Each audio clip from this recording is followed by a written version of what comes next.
All right. Hello, everybody, and welcome to the show. This is the Fight Night podcast, the best damn podcast that your friends aren't already watching. So go tell them to go check it out. I'm Timmy B, the host, here with my friend, your friend, UFC veteran, Brian Bam Bam Barberina.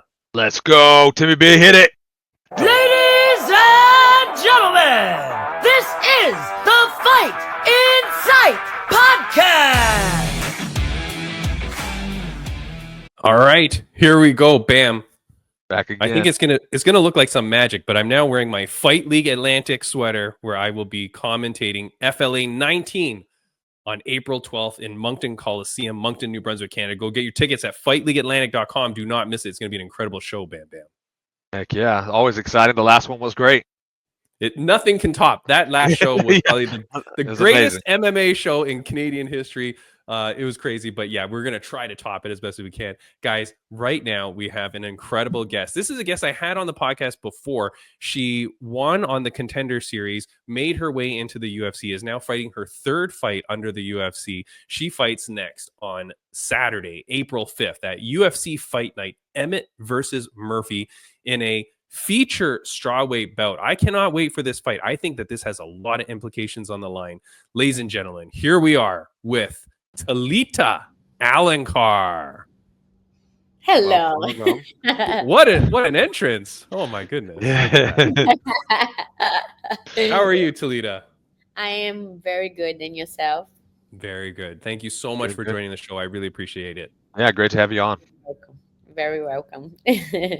Now, look, you are at home now, training, getting ready.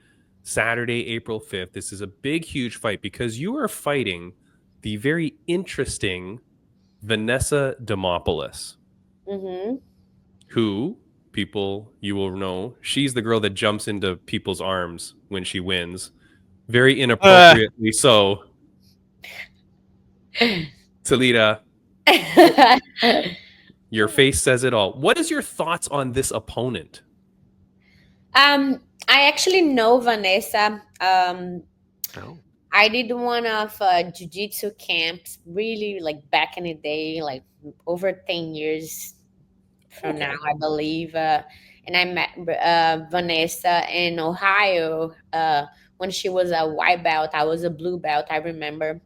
And I knew of her. She's on my Instagram. Like nothing against her. No comments what she do, what who she is, because I got nothing against her. Actually, she's a good person. She's not my best friend. This is business, but yeah, that's all I can tell about it. She's being very, very polite, Bam Bam. Look, Talita, don't. I actually don't. I have no need to talk shit about it. I'm not concerned about anything. If she does, it's her own conscious. Sure. It's not my thing. Now, if she does talk shit, we started this. Yeah, but I like to keep things the way it is. We solve things in the cage outside. I always want the best for people. I'm a true emotional artist. I don't like to talk shit. Just if they do, okay, we go down this road. So you guys haven't talked since you were at that jiu-jitsu thing 10 years ago? Oh, actually, I saw her many times. I think the last time I saw her was at UFC PI when I was there for my last fight. Oh, okay. She's living in Las Vegas now, I believe. I think she been going around and she just I think she settled in Las Vegas. I'm not very sure. Yeah, so there was a friendly hi when you guys walked by at the PI, or was it kind of just like you go out, you both doing your own thing? Hi. Yeah. Hi, how are you? Yeah. Good. Oh, she's here for a fight. I was like, yeah, and that's it. Oh, okay. Yeah. Because that is the weird thing though, right, Talita? And Bam Bam, you too, right, with the UFC. Because the PI is there and because it kind of brings in everybody, you're constantly seeing people that like are not your teammates and that you will fight one day. Like that is got to be weird, right? It's not actually. It's not weird. It's the business, I'm very sorry. Like I think people make it weird. Like, as long as somebody's my division, I know there is a possibility. I mean, it doesn't stops me to be somebody's friend and set up boundaries, you know. But it's something that could possibly happen. Now, your teammates or you guys train together change everything, of course. But otherwise, it's you there is always a possibility of everything, you know, when you are there, even in this person is not on fight camp with you, or like she's not about to fight, you know, they're like most of the athletes that move to Las Vegas, they're Right. because they want to constantly be fighting, they want to be available, they want to be fighting like 3 times a year, and there is always a something behind, you know. So I know she moved to Las Vegas not because there's good training. She moved down there because she wants to always be fighting, make money, and I don't know if she wants. Every fighter fights for a reason. Most of all, you will tell that, oh, I want to be the champion. That's something that's very common. Everybody is there for a reason. You know what I mean? There are some people that are really there for making money only to become famous. You know what I mean? Because they want to be on pay-per-view. They want to be a star. You know, everybody's fighting for a reason. So in general, I think it's not weird. It's the business, and it is what it is. You know. Yeah. Yeah.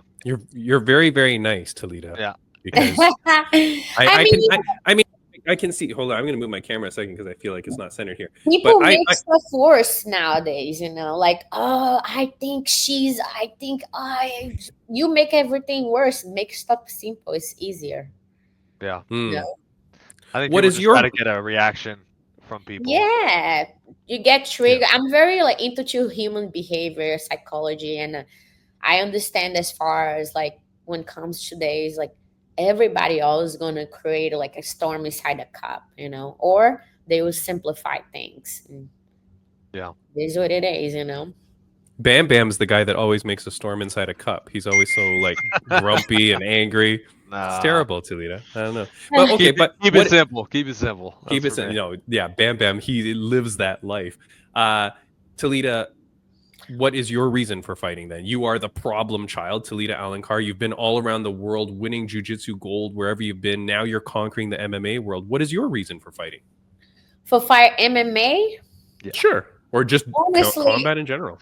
when I started jiu-jitsu, it was mainly for self-defense. My dad used to beat the shit out of my mom and to be very aggressive with my daddy, my brother, sorry. And I was not I did got beat up too, but not as much as my brothers because I was the only woman. And I don't know, maybe because it was something special because the only woman, two boys, you know.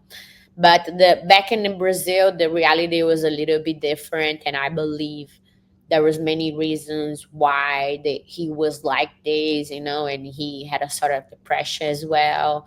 Mental health is something very serious, and you end up like getting on drugs or alcohol, you know.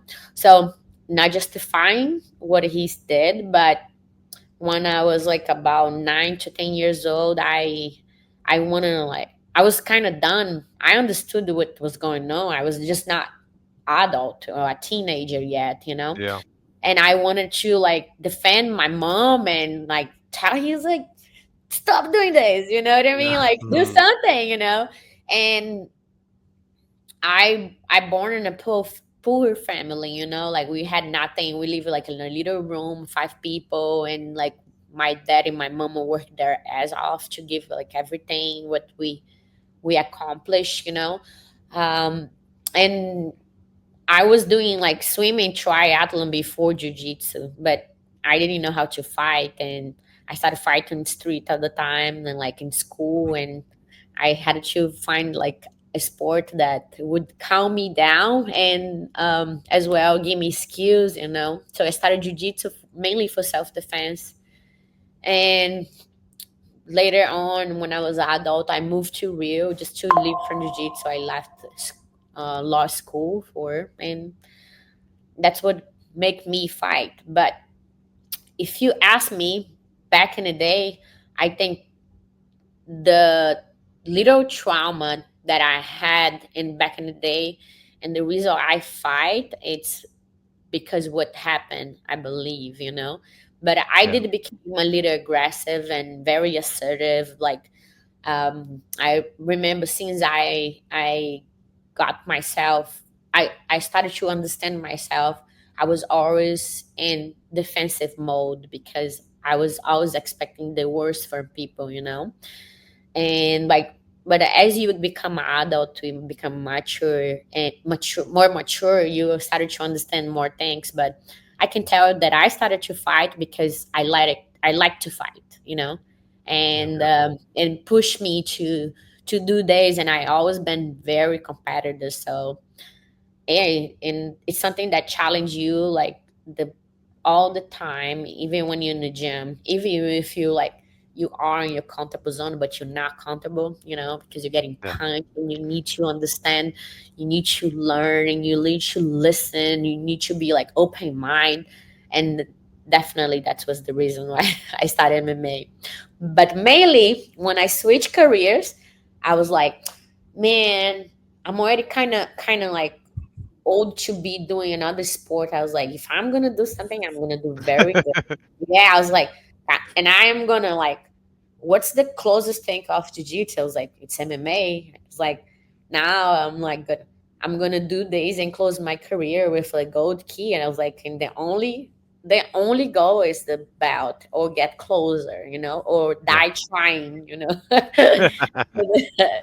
That's it. No, I'm glad. I mean, Oh, and okay. Yeah. yeah, and I'm really sorry to hear about your upbringing. It's something that can be so inspiring though for those around you. And like, when that story that gets out, Talita, like I don't know if you talk about that a lot, but like you must be I so did once. inspirational. You I must be think. so, but you must be so inspirational to young girls, right? You're still teaching jujitsu, right? Teaching the kids and stuff like that. So I mean, that all must be part of it though, right? Because to have that kind of upbringing and now to be able to teach the younger generation and be like an inspiration to them and a role model for them, you must be so proud of yourself. Yes, and it's very like, what's the word, rewarding, like, and there is good and bad times financially. I don't do mainly because of the money, because it's not what I'm looking for. Of course, it's one of the goals, like you want to Yeah. pay bills and etc. Being not being in the top at the UFC, it does not allow me just fully leave from there. I do like to make money as well, but mainly is for to be part of people journey, like get a girl Yeah. that's bullied in school, and like able to be part of her growth, or their growth, and seeing that a diversity that they face in the training, like with me. And I'm very like hard and disciplined as far as like working in group, like self development, because I think this is very important when you're not at home, because for a parent, it's easy to discipline your kids to a certain point, but after this limit, you have to be flexible. But somebody for the outside will discipline your kid much harder than you, because it's easy for me. I don't have this feeling of like, oh, it's my baby. You know what I mean? I will discipline them. I will Yeah. discipline them, and if I have to slow down to teach a lesson, I will. Yeah. And they don't understand why it's so important. You know what I mean? Yeah. But I'm Yeah. sure that I always give them homework. I was like, okay, guys, today you guys do this, and I use very like formal words, and I say, okay, do you guys know what is a diversity? And you're like, no. I was like, okay, so this is your homework. When you come back next class, I need to know what's the meaning. Everybody has to bring me a different meaning, okay? But that's relate, okay? And they say, why you put me with a big guy? And I was like, there we go. That's a diversity. Do you think I train with like girls all the time? I train with guys. Yeah. It's Yeah. younger and heavier than me, and this is the diversity that I face every day. So you gotta like think about these things. You know what I mean? And parents sometimes think, oh, just discipline. No, it's much more than this. Yeah. That's incredible. Absolutely. Amazing. So two brothers, are you still in contact with your family, or do you have a relationship with your father now? Yes, I do. I forgave my father because I'm very Christian. Like I think forgiving people is very important. so you don't live like with this burden on your heart, like you Yeah. don't need this. And everybody have a self journey, you know what I mean? And I have my own. I did forgive him. I help my family in Brazil. I'm constantly talking with my brothers and my mom. They're in different cities. My brother's in the same city that my mom. She's there sometime, and she lives where she was born. But Nice. we have like land and stuff there, so we always have to be in contact. But yeah, I forgave my daddy, and like everything's good. I want the best for them, and everything I do, it's for them. Yeah, that's That's amazing, great. Talita. Yeah, that is Yeah. amazing. Really good story, and like so meaningful to people, Talita. And Yes. I do hope that a lot of people hear this story, and I do hope that as you continue your journey as an incredible fighter and you continue doing all the things in life, that you can share that story more too. And I do think Yeah, it really touches the heart. It really touches the heart. It really does. It really does, man. Oh, thank you. Yeah, I'm not trying to be like a poor person. You know what I mean? No, not at all. Feel like you guys feel pity for me. But thank you. I appreciate it. No, it's inspiring. It's inspiring, especially for people who maybe be in the same situation and upbringing or anything. It's inspiring for people. So I think that's a story that needs to get out there. I'll tell you something. It is. I'm not going to get in details because I like to keep the privacy of my clients. But I was talking with one of the moms yesterday, and I was like, it was the first time they came over, and I always like do like 15 minutes like a self-defense, and I talk to the kid. I go down to their level. I say, hey, what's up? What does his school look like? And I was like, which sport do you play? Like me and then, not with the parents, you know what I mean? Because you got to bond with them. You got to break the ice so you can work with a kid. And each person, you got as a coach, you got to understand their necessities so you can work with them, Yeah.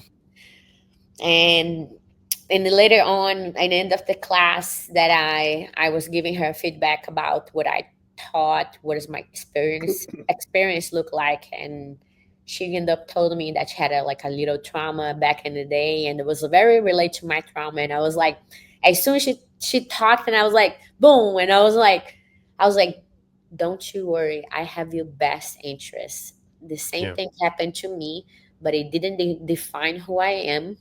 It didn't help me, and I am who I am because of this, and I'm the best version of my parents. You know what I mean? Yeah.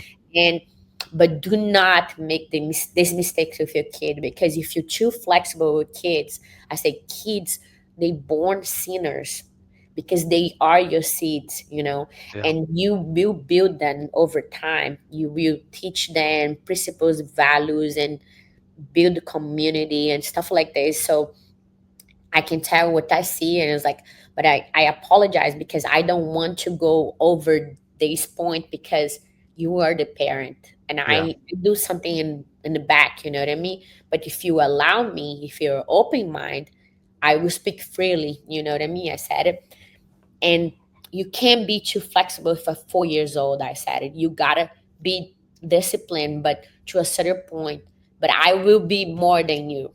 And she's like, oh, thank you so much. She started almost crying. I was like, no, don't need to cry, because it's important, when you have like a challenge with your own kid. It's because sometimes the trauma that you had your childhood can define your firstborn, you know what I mean? And you can never you have to always be thinking about this, because whatever you've been through to you, you cannot pass to your kids, It's a real challenge, so, but anyways, and it was like very cool, it was like rewarding. I was like, don't you worry, I have your best interest, I will work with him. And she was like, oh, thank you so much. I was like, okay. So those things are rewarding, you know what I mean? For me, it's amazing. No, and Talita, you don't even, and you have no clue how much that's going to impact that young lady. Oh my gosh, 4 years old. I have kids that I started to teach 3 years old. They're now 25, bigger than me. Wow, that's awesome. And I've been doing this like for 25 years, jiu-jitsu and teaching for like about 15, whatever. And like, it's amazing to see like what they become, even though like it must be a little sport or a little time of their life they did, but they will never forget this. You know what I mean? Yeah. Absolutely not. No, Yeah. no. When you have like I grew up playing tennis and soccer and then martial arts later on in life, but like when you have those certain coaches that like impacted you in a certain way, or that like really like did something or said something meaningful with you as a child, you remember that for life. So those things that you're instilling, I'd be remiss if I don't say though, Talita, what is the gym that you train at? Because there might be people listening to this going, I need to get my kid to Talita. Okay, so it's being a UFC fighter. I've been to many challenges of like finding like a good place to train. Sure. We misconcept a lot of things and say, oh, I need to find best place to train. There is never best place, That's what I learned like in this little like MMA journey. It's like about 7 years now, 7 to 8 years. And I always thought that I would find something that was ideal, but this doesn't exist. You make ideal. And you have to work 2 days with your team and who you choose to be around you. And another thing also before I talk about where I train is that people misconcept too, like, oh, I am the boss because I am the athlete because of this. And they don't fully trust somebody to take care of their career, of course. Mm-hmm. There's a lot of consequences on this. But when you find somebody that you really can trust, like my head coach, and that you give everything and he's giving everything back to you, as far to a point that he's like have the best interest on your career, he have the best interest on your train, and he study, he records all my training and all days. This makes big difference. Okay, so right now I train a few times a week at Fight Sport Deerfield Beach, where I start MMA. I teach at Temple Jiu-Jitsu in Florida. They are in Florida, Deerfield and Boca and Delray area. So I train mainly in those 2 gyms, and I train with my head coach, and we'd go to the UFC gyms because there is the cage, and we like always moving around, and the trainings are always periodized every week. Everything changes, But mostly I train with you guys know Ariane Limpsky, right? She's so her husband, it's my coach. His name is Renato Rasta. So her coach is my coach. Very nice. Okay, but for the kids, when they want to find you to be their teacher, what is that gym again? Temple Gym. Temple Gym in Florida. In Delray Beach, Delray Beach. All right, there you go. So if you want your kid to be in the right spot, that's where you go. Yeah. Talita, it's so crazy, because see, Bam Bam, like this is, for those that don't know, and of course nobody would, this is kind of like a last minute interview. I really wanted to get you on before your fight. I know I'm bothering you. It's a Friday. No, you're not bothered. I'm very, very forgetful, and I started to do something else. I was like, I forgot. But the thing is, I'm like, okay, we'll just get her on quick. We'll talk some trash about Vanessa Demopoulos, say that she's going to win the fight, and then we get out. But then now here you are, and you just speak so beautifully and eloquently, Talita. So thank you. I really appreciate your time. I do want to, of course, get to the fight though. It's right here. This is it. That's the poster there, or this is from WMMA. Vanessa Demopoulos versus Talita Alencar, strawweight belt, April 5th. Flex again. We missed it. Let's go. Let's go, Talita. I want to ask you one last question, if you don't mind, before I let you go, because I do want to touch upon this. I think you are the first fight on the card. Yes, I didn't know. But my boyfriend Josh, he's a big MMA fan. He knows more MMA than me, more people in boxing and everything. So. Moving forward, he called me yesterday. He's like, "Oh, I had so many things to talk to you, but let me see. I forgot. Oh, yeah. I just looked your fight on Google," and I'm like, "Cool." He's like, "You the first fight again?" I was like, "Damn it!" I was like, "I want to be like in the middle, whatever, like 6 fight or whatever." I was like, again, because they're gonna rush me up again, so I need to be there. They like the last time my first fight in UFC, the guy, the referee came 5 minutes before I get in, and I still had to go to the bathroom pee, and I'm like, jeez. And yes, in the end, like I won, and like I was like celebrating. They didn't even wait for me to give me an interview, and the guy kind of waiting, but he didn't like call me, you know. And I was like, Yeah. I was pissed off, but I was like, whatever. So here's the thing. I'm pissed off. Okay. Because I think that this is a huge fight for the strawweight division. I think that Vanessa Demopoulos has really made a name for herself. I think you are a hot incomer coming in with eyes on the title, with a background, a pedigree that you have. I think it's big. I look at the rest of the card, no offense to anybody, but your fight is more exciting than all of the prelims. You know what I mean? Even the main card. The main card's pretty good. Pretty good. Really? Oh, you're being very kind. That's you being such a nice person again. And me stirring the cup. He's good. There's one of those two guys that's gonna fight. He's good. He's good. I watch him. Who? Let me check because I don't know his name. I'm bad. I mean, Bam Bam and I are both. Bam Bam and I are. Bam Bam and I are both married to South Korean women, and the South Koreans never win. And there is a guy. My wife is always so mad because every time the South Korean goes, they lose. This guy Lee Kang Ho, he's fighting. I mean, we'll pray that this guy wins, but not looking good. Okay, all I'm saying though, Talita, is I'm a little bit upset where you're placed on the card, but I don't want it. But I don't want it to mentally bother you. No, you're never gonna mentally bother me. Those things doesn't matter. Doesn't matter. Yeah. You're a competitor. You're a competitor. You like to compete. No, doesn't matter. Like, because in the end of the day, I know how to separate things. You gotta learn how to focus on things that really matter. You know, like yes, I will listen to you. I'll acknowledge things, but it doesn't really matter for me, to be honest. Like first or last fight, they're not gonna change. Of course, if I was in the main card, it would be amazing. I would be talking shit and like. But so that's what we need to get her talking shit. I'm just gonna walk in there like I'm the queen, and like you know what I mean. My fight week would be amazing. My weight cut is okay. You know what I mean. I don't never have problem losing weight. I'm like one of the smallest but dangerous. You know what I mean. So,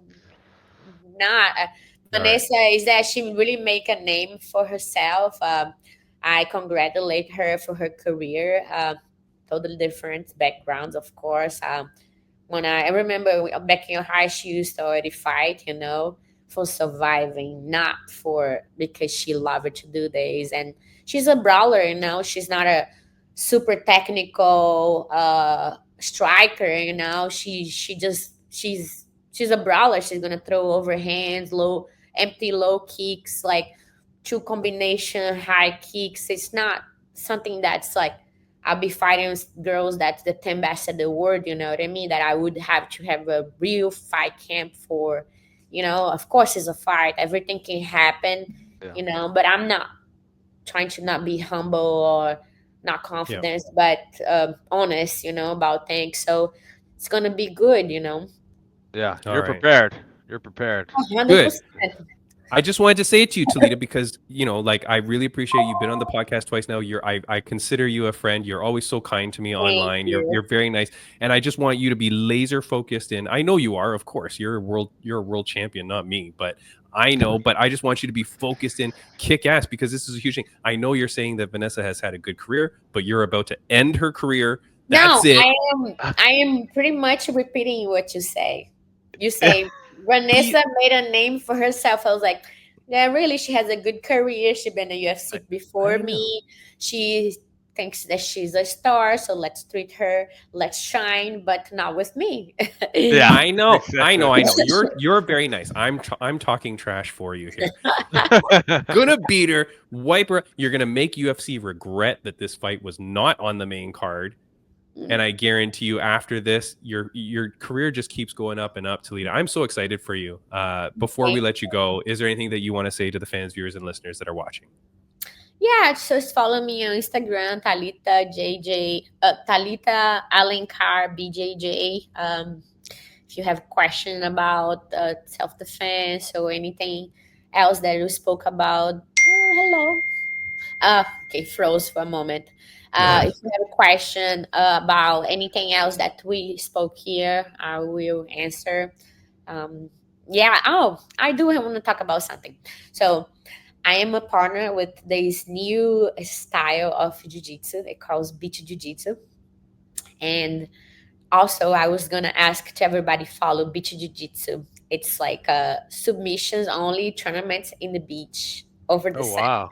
Oh, Yeah, that's it's cool. so cool. So I don't know if you guys know Craig Jones. Yeah. Of course. Yeah, so like there's video of him went viral. He was in Brazil, and those kids that work at the beach was like kind of try to wrestle him, and Okay. he threw them and like mount and was on the beach in the sand, and this is like pretty much what beach jiu-jitsu is, you know.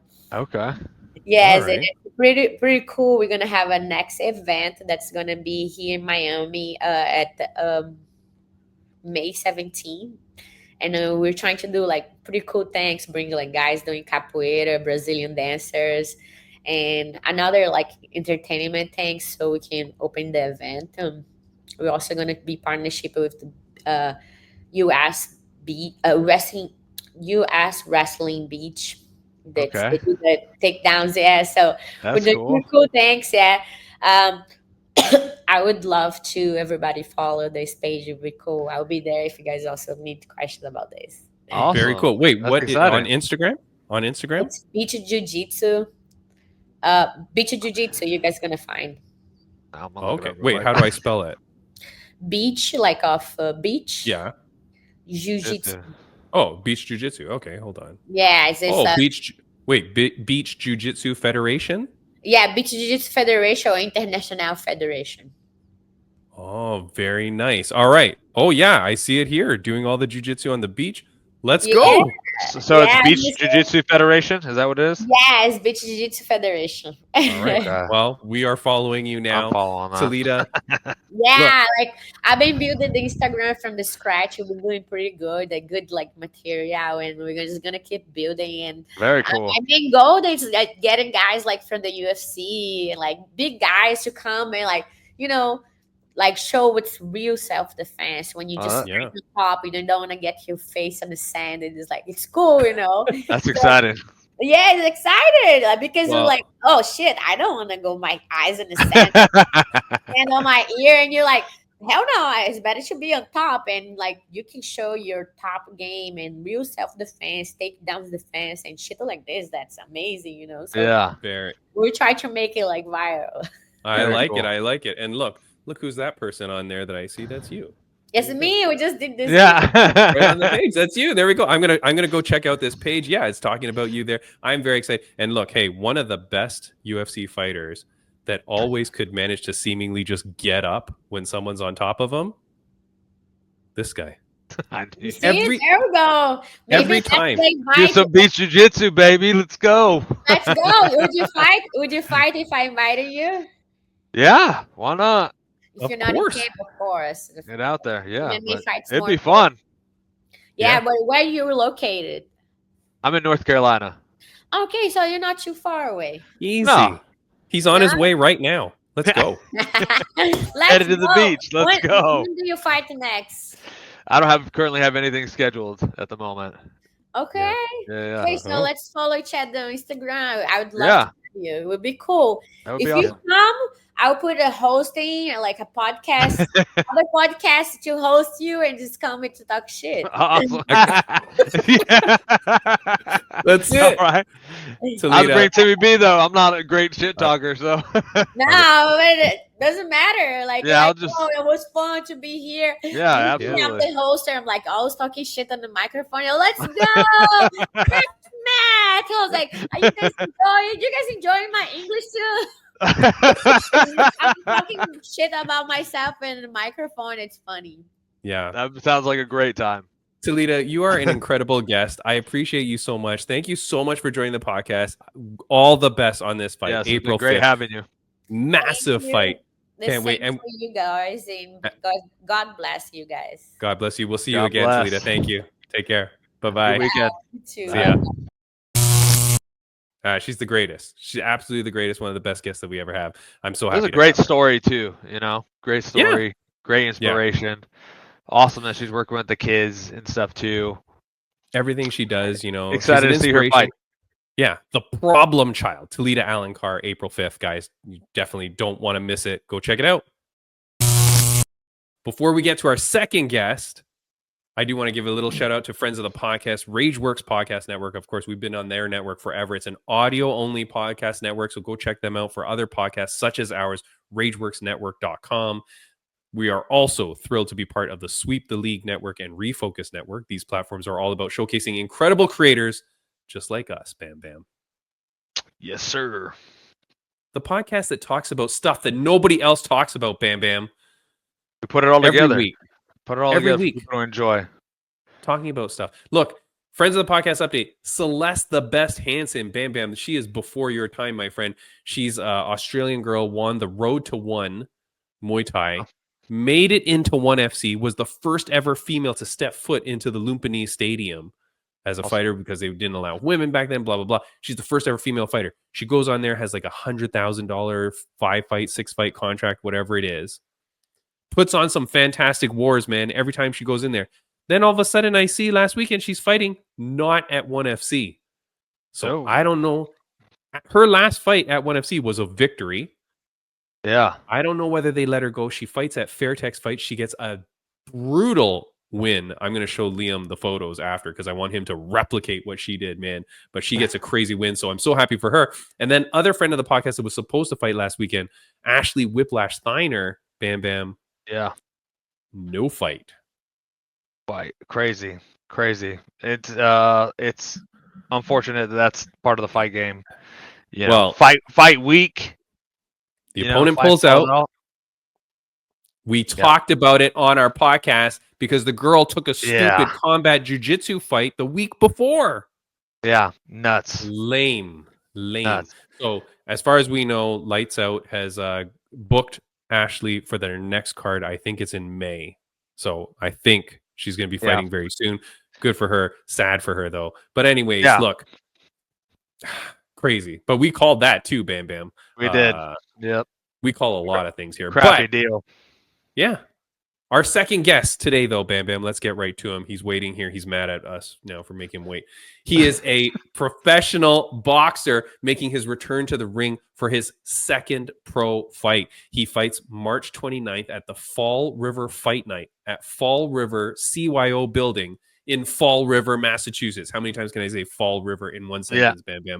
Ladies and gentlemen, please welcome, here he is, Leon Harriman. Hey guys, what's up? What up, man? Welcome. Look at the powerful beard. Powerful beard. Beard power right there. My roommate's a barber. He's supposed to give me a cut this week, but we'll see. I was supposed to do it last week. Don't take too much off that thing now. Yeah, maybe. Who knows? I might just go in like this, whatever. I'm going down to Mass, and I'm from Maine anyway, so I'm already going to stick out like a sore thumb. There you go. Wait, why do you stick out? What do people in Massachusetts look like? I don't know. I just feel like sneakers, more urban kind of look. I show up Timberland boots, pajamas, looking like this, half shaven. In the summertime, most of the time I don't got shoes on, so that's about. Nice. I feel like Bam Bam might be your twin over here. That's a good look. It's a good look. Where are you from, Bam Bam? Well, I'm living in North Carolina now. Oh, really? Living the farm life. Yeah, farm life. Got some land and we started a little farm and everything. I was in Tennessee for a bit. How many acres you got? I got 50 acres. Oh, damn, that's nice. We had 40 growing up. My parents split up, but before then I used to raise pigs and chickens and turkeys and awesome. It's the life, man. Yeah, dude, you should stick with it. When I'm done with this, that's my goal. Is I want to just get off the grid. Yeah, that was our original plan when we were gonna start a farm. Is like I was all gun ho about off grid, completely off grid, like in the boonies, no way to get a hold of us, kind of thing. My wife kind of reeled me in. And, sometimes you gotta make sacrifices. Sometimes. Yeah, I was a little, I went a little overboard crazy, but it's definitely, hopefully at one point we'll be there, at least as self-sufficient as possible. Yeah, absolutely. Well, who knows? Times may force it anyway. Yeah, you're right. You're right. Yeah, exactly. I feel very jealous though, Bam Bam, because you're talking about your 50 acres. I've got like maybe 50 feet of land here in Toronto. You know, that's a lot of land. Yeah. You know, Liam Harriman, man, good to meet you and good to see you again. I met you on millions.co where we did a quick interview before your first fight. That one went your way, 1-0, 1 knockout, perfect record. Yes, sir. Here you are now, man, moving into that second fight. Talk a little bit about it. Tell us what you're thinking here. Yeah, this one's been interesting. I learned a lot in the past few months about the professional boxing circuit. So that first fight, I had an opponent pull out on me the week before, and then thank God the matchmaker found someone who stepped up, and I didn't know what it was going to be. I knew he didn't have much of an amateur background, so I was like kind of going into it. I was a little nervous. I'm still young, so I was like freaking out. I'm like, who am I going to fight? He's 280. I walked in, I'm like 205. And so I didn't know what I was going to be facing, even though he didn't look athletic. You can't count anyone out. And then I saw what the level of competition was, and I was like, oh my God. And then I realized that's why a lot of people are 10-0 and 15-0 and 20-0 in boxing right now. And I'm like, I went home sick to my stomach, to be honest with you, because I was like, I don't know. That's not why I do this. You know what I mean? I don't want to beat up some guy that needs a paycheck that's just signing up because someone told him. You know what I mean? Wait, you went home sick after the win? Yeah, I felt terrible. My coach got mad at me because I wasn't celebrating in the ring. I was pissed. I was like visually upset. Like, I just did not. Like the look in the dude's eyes. It just when he realized what was going. I don't think he picked up a pair of gloves in his life. Like, I was like, oh, I don't know. It felt guilty. I felt guilty. I'm not even gonna lie to you. Yeah. So I was like, let me challenge somebody, and then if people would either respect me or not like me for it, and it seems like it's going both ways right now. So I don't know. Yeah, I called out someone like 800 ranks above me, and I guess some feathers were brushed and ruffled up, but we'll figure it out on Saturday. Well, look, okay, but here's the thing. Yeah, sure, maybe 800 ranks above you, but that's full of 799 can crushers that are fighting that same guy that you fought. No, and that's what I said, and I'm like, you know what? And then I just would way rather look back knowing that I did the right thing than to just pad my record for the next 3 years and then wait for it. I think Dana White signing with the Saudis might change that too, because I don't know what the fighter pay is going to look like, but I mean, I think that the competition level will be good, at least. Like, it'll be like best fights the best, but I don't know what they'll pay, so we'll see how that pans out. God dang, I should be more prepared, Bam Bam, but I did see a post that they had someone had like got some behind the scene documents about the numbers of the pay. Do you recall what it was? It was way more than UFC. I know that. It was? Yes, because meaning like for the entry fighters though. Bam, you talk about it. I'm gonna try and look because I did make a comment. Yeah, I'm not sure. I think like coming in, it was a little more or something. Maybe it was a lot more, but I don't really remember. I just glanced over it. I saw that it got released or someone leaked it. But yeah, I get where you're coming from. Like, you want to really test yourself when you get in there. You put in the work. You don't want some guy who's never picked up a pair of gloves, and then you're just putting a beating on him. Yeah, I mean, especially the guy that was in there that night. I think like anyone else could like put him in a coma. Like, I was kind of nice about it. I feel like I wasn't trying to like rip the guy apart. I was trying to get him to get out of the ring. That was kind of my goal. Was like, let's just get this over with. You know what I mean? That's nice of you for sure. Did you just rip the body? Or were you just like, I concussion? Well, no, I threw 2 body shots, and then I just walked him down, and then I hit him in the head twice, and he just went down. I don't know if I even knocked him out. He might have just been like, "This sucks." Yeah. But this guy I'm fighting 6-2.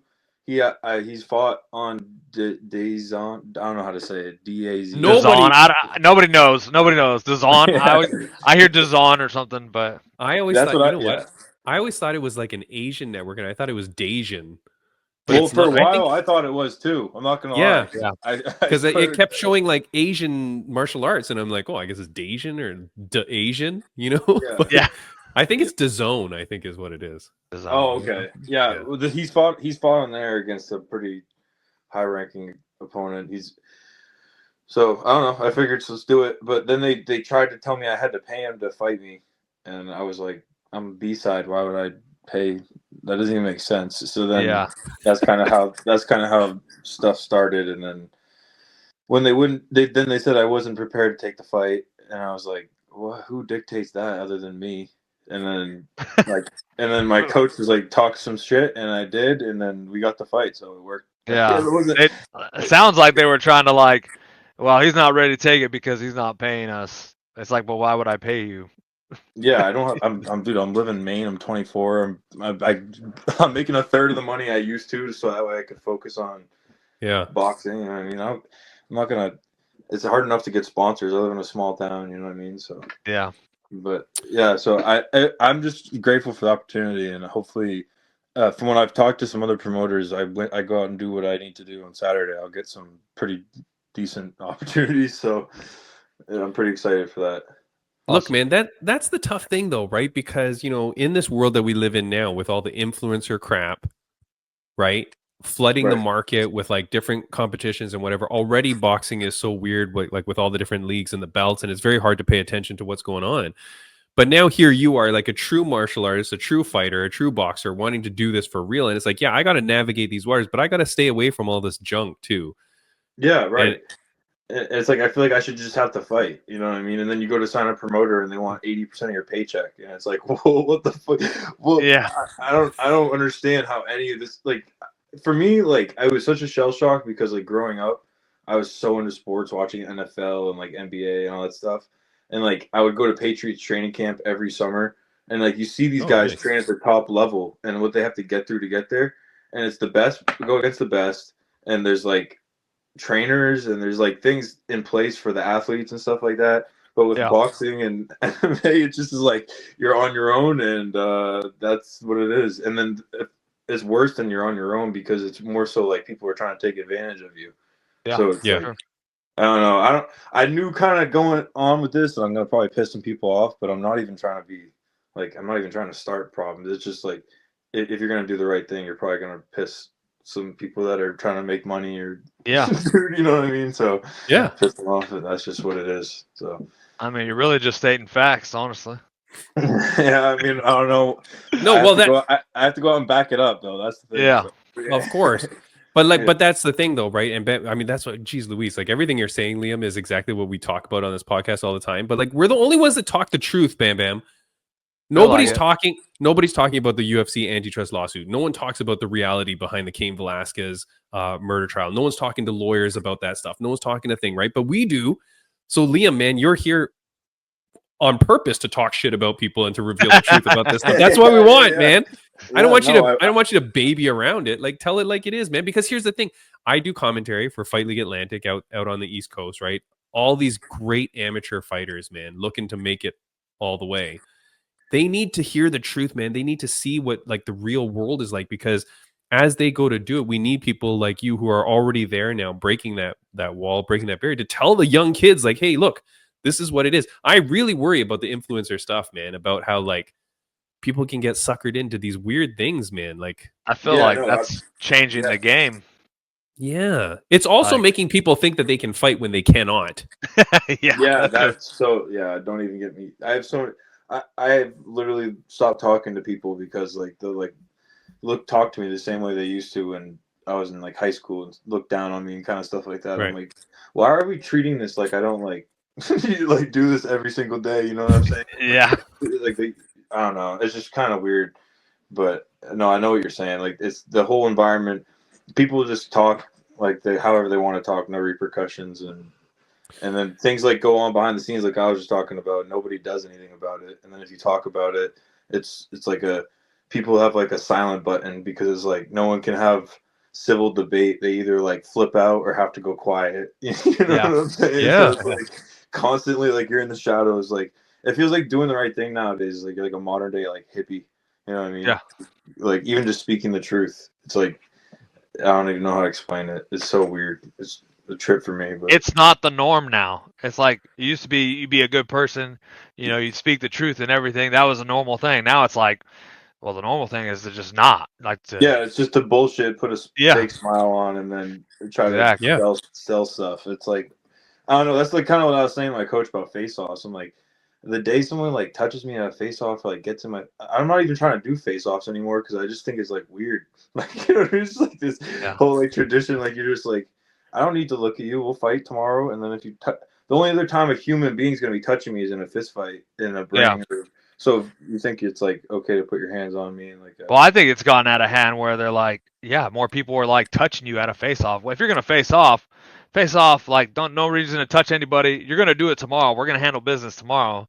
Yeah, And exactly. like nowadays, it's like, fuck, people are. The moment you get in a face-off, someone's pushing you, trying to come up with something to smack you or punch you.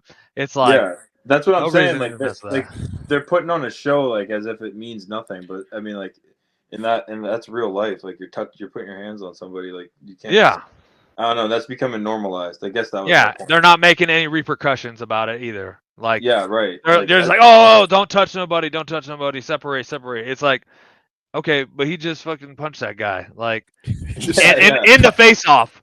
And the guy, in the neck. you know, let him punch him back at least, like, or something, like, Yeah. you know, there's no repercussion for him putting his hands on him before the fight. Like, take money off the purse, do something, maybe where people aren't doing these stupid things.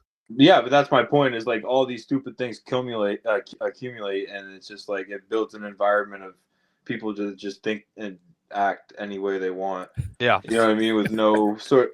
And then now we're all, I don't know. It just feels weird. Everything right now has been. We need to get some more. I don't know if they want to do lawyers, commissions, whatever they got to do, but get the private stuff out and just make it open and have the records public with everything and have rules for face-offs, have rules, you know what I mean? Just everything's so in question with the fight world that it's just like it's because they need to promote. They need like people have such a limited span of attention, man. They need you to make some sort of viral moment at that friggin' face-off. Otherwise, no one's gonna buy our pay-per-view. Like that's kind of the reality. It's more for them than it is for you. You know what I mean? Sure. If I get chopped in the neck, I don't need to get chopped in the neck. You know what I mean? Yeah, but like, yeah. But even the guy, like, they're like, oh yeah, you know, whatever. They tell you not to put hands on it, but they want you to go out there and try to start something because it makes the promotion get more eyes on the promotion. So it's building the promotion, not so much really the fighter, unless he, you know, goes out there and puts it on the guy the next day. But this is what we talked about. But this is what we talked about last week with Jake Shields about the UFC antitrust lawsuit, right? It was all about the promotion having all the control and everything like that. Like, Liam, you're saying they want you to pay them. I did find the post here, just so you know. That's why I was looking down. $20,000 if you're facing an unranked opponent in a 10-round bout. $50,000 if you're fighting a ranked opponent number 5 to 10. $125, 3 or 4. $375 if you're challenging for a championship, and $750,000 if you're defending the championship. So what's weird here is, although you start at $20,000, which is great, right? I mean, better than UFC. I'm saying $20,000, pretty good. The top though at $750 if you're defending champion, that's pretty low. Yeah, especially for boxing. Yeah, cause you got like guys like Canelo and making I don't even know how much money. You know what I mean? So, but at least it kind of like squishes it a bit. Yeah, averages a little bit more. Maybe those are just like base numbers. I'm sure there's going to be negotiations between each fighter, each fight. I'm assuming, or between each contract. Hopefully, but, you know, 20,000 for a base sounds pretty nice. I'll say that. Yeah, there you go. That's your chocolate milk sponsorship. Yeah, that's great. Whatever. Yeah, honestly, whatever pays for my training. I'm just gonna keep calling people out as long as this goes well. So whatever. Dude, that's the thing. That's what you got to do. Look, here's the thing too. I know that you train at a good gym, train with good fighters and good people. I want to give you a chance to talk to that. But here's something that bothers me. We're talking about like the influencer boxing and stuff like that. There's a lot of people though, man, that fight and that don't train well, don't train right, don't train at the right gym, don't train with the right people. I'm going to put a post up here. I'm going to focus on the bottom, but this was someone that I know that posted this after they lost a fight. I know that this person does not train at a gym. Like they are literally training in their backyard and stuff like that. And they unfortunately lost their fight. I think they did well. But this is, it says, I promoted myself. I was disciplined. I trained. I dieted. I made weight. I showed up like a professional. I didn't even have a legitimate corner. I dragged my boyfriend with me and we sent it. I even got my hands wrapped by a total stranger. Wow. Man, Liam, you're training, you're doing the right thing, you got the right gym. What do you have to say to people like this, though, man? And I keep meeting them that they're like, no, I don't need a gym. I don't need whatever. And I'm like, I think you do. Yeah, you need. I mean, wow. Yeah, no. Unless you're Yuri Prohaska, Yeah, he is the gym. Yeah, that guy can go punch trees for hours and then go knock out Jamal Hill. Like, it's crazy. Right. But I don't know. It's weird. I've been a road warrior for years because I've lived in Freiburg, Maine, and I wasn't willing to sacrifice living in nature to go train with the guys in the cities consistently every day. So what I did is I drive to Portland. I just was sparring Raz Hilton, who just fought Yoel the other night. Yeah. Dirty boxing. Yeah. So I go spar him, or I'll go to Rochester to my coach's gym, or I'll go to Boston to go see Jorgen or some other guys down there that have been good to me. But my point is, like, even though I have no gym in Freiburg, I make sure to get to gyms. So I feel like no matter who you are, you're gonna need. There's always something that you can't see. There's different perspectives. You got first perspective, second, third. You know what I mean? It's impossible for you to see everything that your coach can see. So if you don't have a coach, I mean, I feel like that's too dangerous of a game to. That's what I'm saying. Like, and this is so serious. As much as we're joking that there's a bunch of people that don't know how to fight and are going to show up not to fight, but this is why too, because people think that they can just watch it on TV. Right. Oh yeah, it's that Street Fighter mentality. Like, you know, I've been at some gyms where, you know, you have the guys come off the street and be like, I want to spar. I'm here to test all these guys.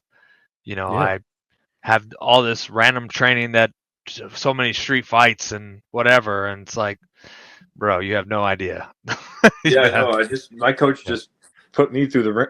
My coach just gave me a damn near panic attack the other night with the training we just went through. It never gets any easier. I looked at after and I was like, he's like, how you feel? I'm like, I just considered never boxing again. And he started dying laughing. And I was like, dude, I'm not kidding. I was like, that was terrifying.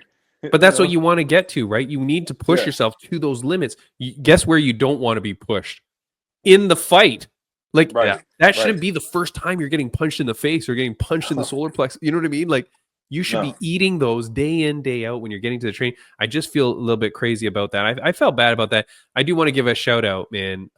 Look, I hope that on this opponent that you have, Liam, that you like bust this dude up. All right. Thank you. Here's the thing. Our friend of the podcast, man, this past weekend, Chris Taco Padilla. Did you guys see that fight? That's a nasty cut. No, oh my God. Dude, he's been on our podcast before. Chris Taco Padilla out of California. He's a great dude, man. He gets wide open, but he still wins the fight unanimous decision. Like, he was dominating that fight before, but he gets cracked open like that. I'm like, oh, gross. And then on Sunday morning, I'm watching my fight that I talked about before, Celeste Hansen, who's a Muay Thai fighter out in Thailand, this Australian girl. Nicest girl in the world, man. Like, I don't know how you get into this thing. She's cracking this chick. So she's the one on the left. Bam, bam. Okay. She's like you, man. All she does is throw short elbows in tight. Nice. But you can see this girl that she's on the right-hand side, her cheek, right? That is busted. Dude, it starts getting bad. And then at one point she goes, boom, with the elbow. I swear to God, her face explodes. The camera never shows her again. Oh, shit. Like she gets smashed. She goes to the corner or whatever, and you see her corner call it off, and immediately the camera's just like, focus on Celeste. Don't look at the other girl. Do not look at the other. Like, they never show her the rest of the thing. Like, you never see any. I swear, but there's one clip, and you can just see her face go like a shotgun, like just exploded like crazy. Liam, you're ready to inflict that kind of damage on this dude? Yeah, if boxing gloves will allow that. Holy shit! Hey, with them hands. Yeah. Golly, dude, that is some gnarly stuff. I don't know. I was thinking about taking a Muay Thai fight this year. Why might I reconsider? Dude, I was thinking about going with Jorgen to jump on a MMA show with him, but I'm like, I don't know, nice. bro. I was gonna ask, are you have you always been a boxer? You always do Yeah, boxing? I took an MMA fight on like a month and a half's notice one time for Cage Titans. Okay. I did well. I was doing decent on the feet, but I didn't have any ground experience, so a kid got me in a, I don't know what it's called. See, that's my body triangle or something like that. Okay. He got me like Okay. a body. I think that's what it's called. And then rear naked choke, and I didn't know what the hell was going on. So Yeah. Oh, yeah. Okay. But I was like, all right, I'll take that over getting like knocked out or something. So I was like, next time I'll run like a 4-month MMA camp because I got a little bit of wrestling experience. yeah. So I was So lacking. how long you been boxing for? Uh, this May will be 6 years. Okay. And tell us Yeah. about your nickname, Leon. Oh yeah. So my Yeah. grandfather, he don't make men like that man no more. He stormed Iwo Jima, and he was in the Marine Corps. So he was on the, I don't know, I can't remember which battalion, but he was assigned to protect the guys that were putting the flag up, Okay. like picking people off, clearing tunnels, all that. He did. He was in Okinawa Beach. He was in Korea and Vietnam. So he's like 20-something years of combat, and he joined when he was 16, 3 Whoa. wars. And I was like, yeah, well. And then you look up the meaning of it, and it's same as my name. Actually, it both means like strong-willed warrior, protector. And I was like, all right, so 2 L's. I've had other like people have said things like the Granite Man, like stuff like that, but I was like, I don't know, I don't want any like, I don't know. I think if I had Wait, what something did you like say? The what? the Granite Man because of New Hampshire and my tattoo and stuff like Granite. that. Oh, okay. All right. Yeah, but like stuff, I don't know. I didn't like the ring of it and stuff like that. So I was like, I'll just keep it simple. Well, I Nice, really nice. like that. I mean, it really hits home, hits the heart too. And Yeah, like you said, it's your grandpa. He's, they don't make him like that no more. He's a true warrior. yeah. Battle tested, man. Yes, sir. I appreciate it. I can't quite live up to that, but I'll try my best. That's the way I Yeah. see it. Yeah. All we Dude, the can thing do. is, All we yeah, can the do. thing is that you're honoring him, right? You're honoring him. You're honoring the family, and you're like doing Yeah. your thing, man. Like it's awesome, dude. Now, Yeah. how do we watch this card? Do you know? It's on Boston Boxing Promotions. It's like they have a live stream. Okay. Is that a Nice. website, or is that will they have like an Instagram, or is that a website? Or I thought it was Yeah, on. they got both. They got both. It's on the website though. I think they got it on. Okay. Am I crazy for thinking it's on ESPN Plus? Yeah, I wish. No. Oh, okay. I was No. looking up something and I thought it said that. So okay, but Maybe. okay. Look, I don't know. I wish. Like, my buddy, he has access down to Mississippi, so I'm trying to see if we can put on a show down there. That's my next Nice. goal, but we'll have to. Nice, That'll dude. be in the works. So Nice, man. Well, you Okay, seem so really it's- calm, man. Like you seem really calm. You seem relaxed. Like you're feeling Uh, good leading into this. yeah, I mean, yeah, there's always gonna be nerves and stuff, but I asked for this, and I have to remember that. So I'm gonna go out, and I think I'm coming out to Lilo and Stitch. Hell One of the yeah. songs from that movie. Okay. Because I I'm love like, that. I'm gonna be getting booed, and as I go in Wait, there. which song? Hawaiian roller coaster ride. You ever heard? Hell that? yeah. Yeah. Nice. Yes. Yeah, What so the hell? I got. Hold on. They got me at Co-Main, so I know I'm gonna be getting booed. I'm in his hometown. I was like, That's let's sweet. do it. There you go. Leo. That's some Lilo and Stitch for you right there. On cue. Oh Yeah. yeah, the new one's coming out, the live one. Yeah. I know. Wait a second. Okay, what do you think about that when they do these live remakes? It depends. I mean, The Lion King wasn't bad. I don't think the original. The I just first one. saw what is it? The one that just came out. Is that Mufasa? Oh, see, I didn't see that one. How was that? Dude, I was kind of skeptical of how it was gonna be. After seeing it, I was like, okay, it was pretty good. It was pretty dang good. Wait, Yeah. which movie? I think it's Mufasa. Oh, but that's not a remake though. That's like Oh, they did but it's like a second live part, right? action kind of Yeah. thing. Yeah. Well, it's No, like but a I mean, prequel. It's like a prequel. It's about Simba's Right. father. Yeah. but I mean when they remake a movie in live action, I'm Yeah, not yeah, keen on that, man, because they always mess something up. You know, Yeah, I don't Yeah. need that. you yeah. know? No, that well, especially if they change the storyline. I get then very yeah. mad. Yeah, they mess up a little No. some cool details from when the original. I did Yeah. want to say one thing though. I forgot. I told I said it last time to Tim, but I watched your. I think I was like 15 or 16, but I like watched your fight with Vincent Luque. Oh yeah. Dude, that was one of the fights that you would, believe it or not, I'm putting you in big company. You and freaking John Jones were like one of the reasons I jumped into this stuff. Wow. Dude, that fight was crazy, bro. Thanks, man. I actually watched it earlier to remember. I just wanted to tell you that, bro. So I think it's cool, full circle to talk on here. It's pretty cool. I really appreciate that, man. That's it's a great honor to be ranked up there for you as like getting started with John Jones and stuff too. So No, Yeah, he I clearly really said appreciate it. you and John Jones. He clearly said honestly, you and Luke's fight, and then Jones Gustafson fight. Those two fights, I'm like, yeah, I want to do this shit. Yeah. Hell yeah. Yeah. You know what's so funny though, Liam? This guy, Bam Bam, he's so like innocent and humble. He didn't even know he had a Wikipedia page. So we were going through it the other day. And then he realizes it is so funny, like how like your ears must have been burning or something. But like the Luke fight was ranked what? One of the best fights of the year. No. Yeah, it was like up for a candidate for fight of the year. Fight of the year for that year and all that. Yeah. What beat it? It was the Adesanya Gastelum fight. And I actually saw that fight live, and it was pretty nuts. I don't even want to. That fight was not. That fight is over hyped. I'm not gonna lie. Hey, I enjoyed my fight. I thought it was awesome. I had a great time out there, even though I did lose. Like when people ask me, it's definitely my like top ranked between that and then the Robbie Lawler fight for me. But I always mention the Vicente fight because I mean it was a fun fight. It was a great fight. Well, I think the reason I put yours above that one is because you and Vincent both brought it equal. Like you guys both came for war. I think I'm not gonna lie, it's just my opinion, but I think Adesanya should have handled that fight. It shouldn't have been that close. I think it was more about Gastelum just being the underdog. You know what I'm saying? Right. Whereas you and Vincent were two dogs. I don't know. That's just my opinion, but I don't know. Yeah. So. Well, I mean, Liam, you have words. I really do. You have quickly become Bam Bam's favorite guest. Yeah. Let's go. I'm excited. Hey, the fact that you said, hell yeah, I want to do something like that, or I want to do that kind, and this makes me want to fight. I'm excited to watch you fight now, too.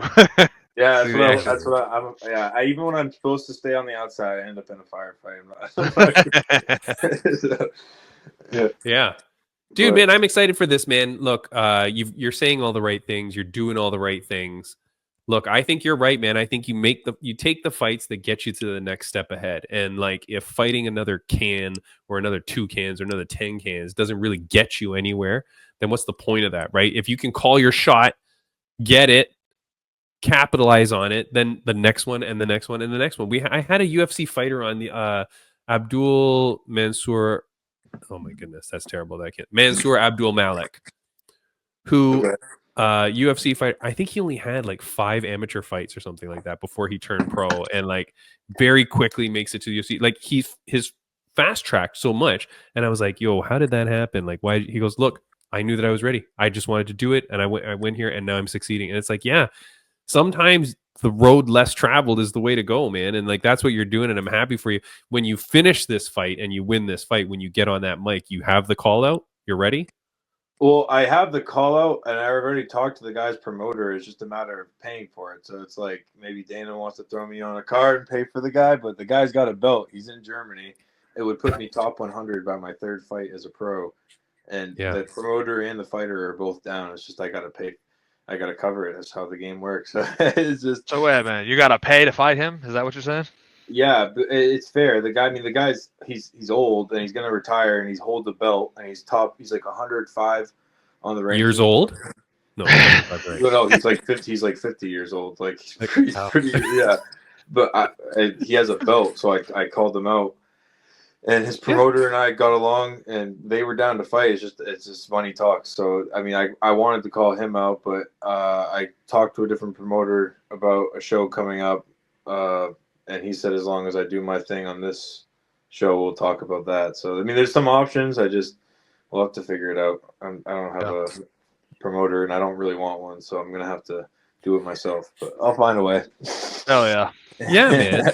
And all good on it. And because like, you make a statement here, you do something, you go viral, you do whatever, that's what gets the eyes looking.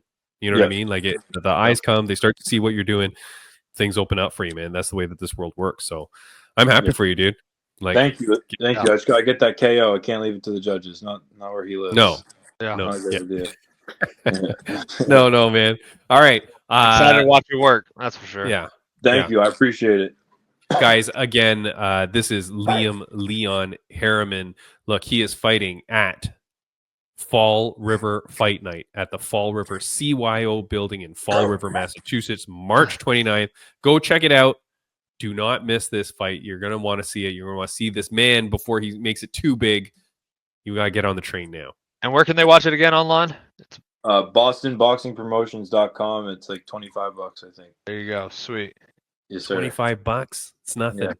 No Go biggie. check out this fight. Yeah. Go support this man. Dude, I'm happy for you, man. I'm glad that we met before this interview. Much, much better. You're much more well lit. You're not in a you're not in a greenhouse. It was a disaster last time, Bam Bam, but we still became friends and we're good. So look, man, I'm excited for you, dude. Go kick ass, man. Bam Bam. Next week on the show, we got two crazy guests, man. First guest is former UFC fighter, now drafted to the GFL. It's Pani Bonsai Kianzad. She says she has lots of dirt to spill on GFL or lots of stuff to tell us. So I am very excited because God knows what's happening with that. Speaking of GFL, stupid Dylan Dennis was supposed to fight GFL. He was supposed to box KSI, and then that whole thing fell out, right? That was this past weekend. So GFL, big stuff coming up. Pani Kianzad is going to be on. And then, Bam Bam, Octagon MMA, Octagon 69 is coming up next week. And we have one of the fighters on that card. He's fighting a big fight. He's a young kid, 23 years old. His nickname is Stifler, which is so funny, which I think maybe it's Stifler. But his name is hold on, let me get it here. Stifler's mom. Yeah. The Stiffmeister. That's why I don't know if it's because of that. But anyways, his name is Max Holzer. He's a German MMA fighter. He's going to be on the podcast as well. So we've got two great guests next week. And then, of course, we'll tell you all about Liam's fight. So, dude, thank you so much for coming on the podcast, man. I really appreciate this and wish you all the best. Thank you for having me. I had a great time, and on to the next one. We'll get another one in after I go catch the dub. So heck yeah, that's it. It was great to meet you, buddy. All right, it was great meeting you too. Yep. See you later, guys. Have a good one, guys. See you, buddy. Oh my God, my voice! I'm dying. I'm losing it. All right, that is our second guest. Bam. What a good show we have today. Yeah. Two great guests. Great show. Both of them very good people. These are not what you think of when you hear about cage fighters and boxers. You think that these are like despicable, lousy people. But there's more people like you. Two solid people. Solid guests. Good people. Here's the thing, Bam Bam. We are recording this on Monday, and I'll just quickly say that the news just broke regarding Cain Velasquez. His sentencing came down today, and I think I saw it as we were talking to Mr. Liam. He's sentenced to 5 years in prison. Cain Velasquez sentenced to 5 years in prison after pleading a no contest to his attempted murder case. The deputy DA had asked to serve 30 years to life, but sentencing also includes time served. So I wonder if it's a 5 years on top or 5 minus the 1 year. I think he served 1 year in prison. So I think it said it's time on top of time served, I think. I did see a post on him, like he mentioned something. It was like something he said or whatever that about the verdict coming out or whatever the verdict was that going to be is that, he knows that he did wrong and that, whatever the judge decides he is okay with, that he knows he's done wrong. Good on him. Yes, I think that was the right thing for him to do is to put out some sort of statement like that, especially because he's so well regarded by people in the community, in his community in California, but also around the world as an MMA fighter, as a former UFC champion, a dominant champion. Yeah, and so for him to say something like that, I think is very important for people to hear because Bam Bam, I get in a lot of fights with people online over this general issue and what it was about and stuff like that. But so I think it's good for him to say that. And that was really populated around MMA social media. I'm just taking a look here at a news article if I can see as much as I can. But yeah, it's saying 5 years. Yeah, and that he fully accepts responsibility. Is it, earlier with good behavior kind of thing? Like, I guess you never know. Sentenced to 5 years in prison minus time served for a 2022 shooting. I believe he only served one 1 year in prison before being let out with an ankle monitor. So then I guess that's 4 years in prison. I don't know. It doesn't say here. It's not like an episode of Law and Order. It doesn't say. Dang. With a possibility of parole, blah, blah, blah. Yeah. Well, I mean, you never know. I think those are obviously Yeah. possibilities and stuff that come up. I think You know, so. if you- And especially for the fact that he's been out for 2 years now. Anyways, it's kind of weird to go back. Yeah, exactly. I'll tell you, the toughest guy in the prison is not excited to see him back. Yeah.